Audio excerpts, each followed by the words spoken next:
pessoal, tudo bem? Estou aqui com a Ju, responsável pelas nossas redes sociais aqui na Tacta, e a gente vai falar um pouquinho sobre, acho que a pergunta que a gente mais recebe, né? Que é, ok, eu quero comprar um handpan, o que eu faço? Como é que é o processo de escolha? Você pode me ajudar nesse... É uma escolha, de certa forma, difícil para quem não está acostumado com a terminologia do handpan, não tem muito contato com música, então a gente vai falar um pouquinho sobre isso, né? É uma das perguntas que a gente mais recebe, principalmente pelo Instagram, mas tem algumas pessoas que chegam já direto no nosso e-mail, né? E essa dúvida é super comum, né? Esse processo de escolha do handpan, e eu sempre direciono para o Rafael para falar sobre as coisas um pouco mais técnicas, mas eu acho que a orientação inicial ela não é nada técnica, Não. né? É uma coisa até que bem E básica. bem gostosa de fazer, na verdade. O que a gente sempre fala para quem chega pra gente? Primeiro passo, assista vídeos. Vai no YouTube, procura o máximo que você conseguir de exemplos das escalas que você conhece, das escalas que você não conhece. Explore isso o máximo que você conseguir, porque isso vai te trazer uma segurança maior na hora de filtrar um pouco essa escolha, porque realmente tem muitas opções, né? Então, acho que esse é o primeiro passo, você adquirir uma bagagem com essa pesquisa assistindo vídeos. E mesmo que você não consiga entender partes assim mais técnicas, vamos dizer, né? Exato. Que notas tem essa escala, não sei o que fazer. Você vai acabar percebendo coisas que você gosta e que você não gosta, né? E quando a gente fala de vídeos, apesar da gente ter o nosso canal no YouTube que tem lá a nossa listagem regular dos instrumentos que a gente fabrica, muitas pessoas que vêm pra gente já vêm com vídeos de artistas que gostam, às vezes até a pessoa, né, tem lá um álbum, fica assistindo, ouvindo no streaming um artista que gosta. Isso acontece e fala, muito. Nossa, eu amo essa música. Eu quero um instrumento para tocar essa música. Que instrumento é esse? Isso acontece bastante. Então isso já é um sinal, é legal receber esse tipo de contato, porque é um sinal que indica que a pessoa já fez uma certa pesquisa, já sabe, já está um pouco mais direcionada. Mas não quer dizer que isso é imprescindível, né? Você já chegar com uma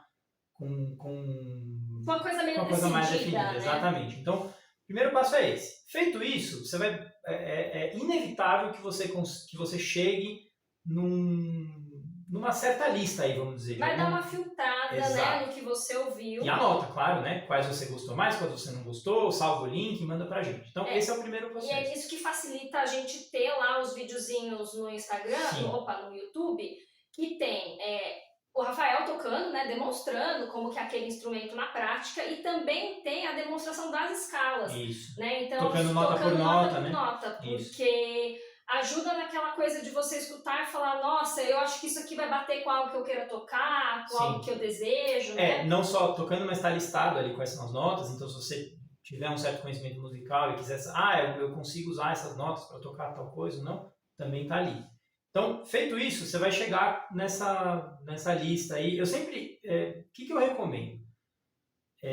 Não fazer uma lista com 17 escalas diferentes. Porque você vai encontrar 17 escalas diferentes. Dezenas. Com nomenclaturas diferentes. Então, assim, começa a enxugar um pouco. Assim, você vai perceber que existem algumas escalas que têm uma sonoridade parecida, então, de repente, pega uma entre as duas.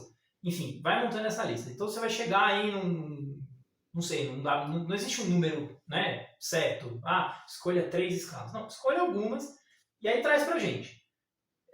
Com isso na mão, eu vou conseguir ouvir qual que é a sua preferência, o que você gosta, o que você não gosta, e aí a gente consegue elaborar um pouco mais, né, em cima dessa lista. É muito comum, por exemplo, a gente recebe algumas mensagens assim, a pessoa traz 4, 5 opções de escolha, assim, né? Eu gostei muito desses aqui. E aí quando eu vou olhar, são 5 escalas idênticas, só que com uma notinha diferente, um layout diferente. E isso meio que já demonstrou que assim, aquela pessoa quer aquela escala, ela quer aquele layout, ela quer aquele instrumento, então isso facilita um pouco. Já ajuda nesse processo. Outra coisa que é legal, se você se escolher só pela escala não resolveu a questão para você, porque pode não acontecer, você pode ficar em dúvida, né? A gente está, inclusive, com um cliente recentemente que ele não consegue se decidir entre 2 escalas já faz um mês e ele ainda tem um prazo para a gente iniciar a fabricação e ele fica, mas eu gosto dessa, na semana seguinte, mas eu gosto mais dessa. Então, isso pode acontecer, né? Mas uma coisa que ajuda, além da escolha pela escala, é você pensar em qual é o seu objetivo com o instrumento, né? O que eu quero dizer com isso? Você pode usar o handpan para muitas coisas, né? Você pode usar o handpan para...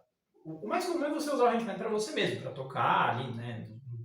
Na sua casa, como hobby, como prática meditativa, enfim, são muitos usos, né? Então, tentar pensar qual a finalidade, ou as finalidades, não necessariamente é uma só, você vai ter com esse instrumento, né? E aí isso já pode te ajudar, por exemplo, se você quer usar o seu instrumento para tocar em aulas de yoga, talvez seja interessante você fugir de escalas muito étnicas, muito amarradas, assim, com uma sonoridade muito fechada, porque vai talvez atrapalhar um pouco esse seu uso.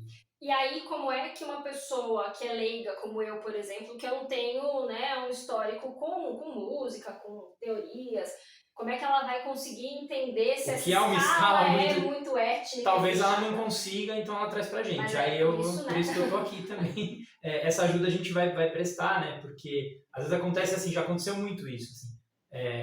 A pessoa traz uma escala, por exemplo, escalas baseadas na escala menor harmônica, elas são muito legais, eu adoro.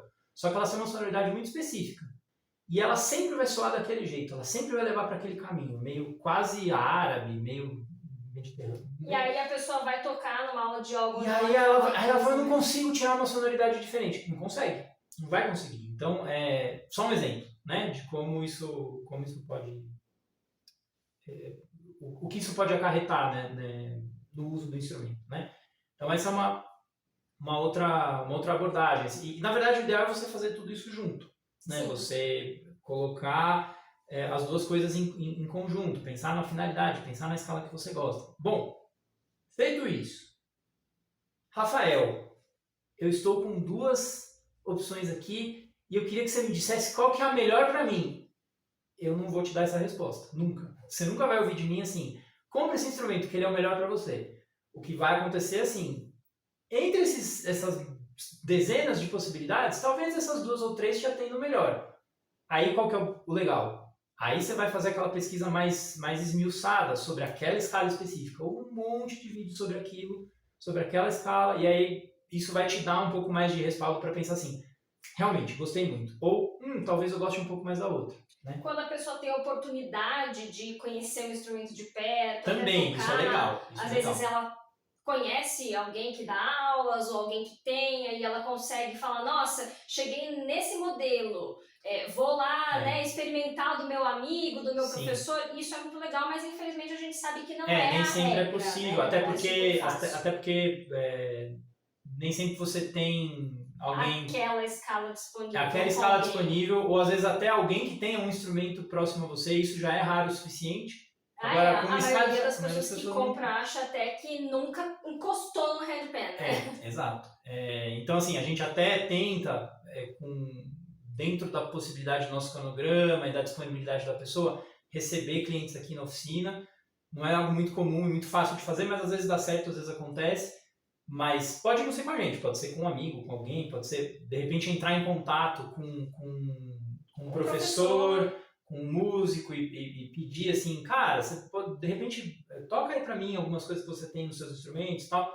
Isso é possível também, né? Mas nada impede a pessoa de fazer esse processo de escolha sem encostar no handpan previamente. Super possível. Só fazendo essa liçãozinha de casa super agradável, que é ver os vídeos e trazer pra gente. Essa é a grande maioria dos casos, acontece dessa forma. Né? Até porque a gente está localizado em Campos do Jordão, São Paulo, que é uma cidade pequena, um pouco afastada de São Paulo, então não é tão fácil. Não, e digo assim, nós mesmos vendemos para fora. Exato. Né? Para fora da cidade, para fora do estado, para fora do país, inclusive. Então, esse contato direto nem sempre é possível. Enfim.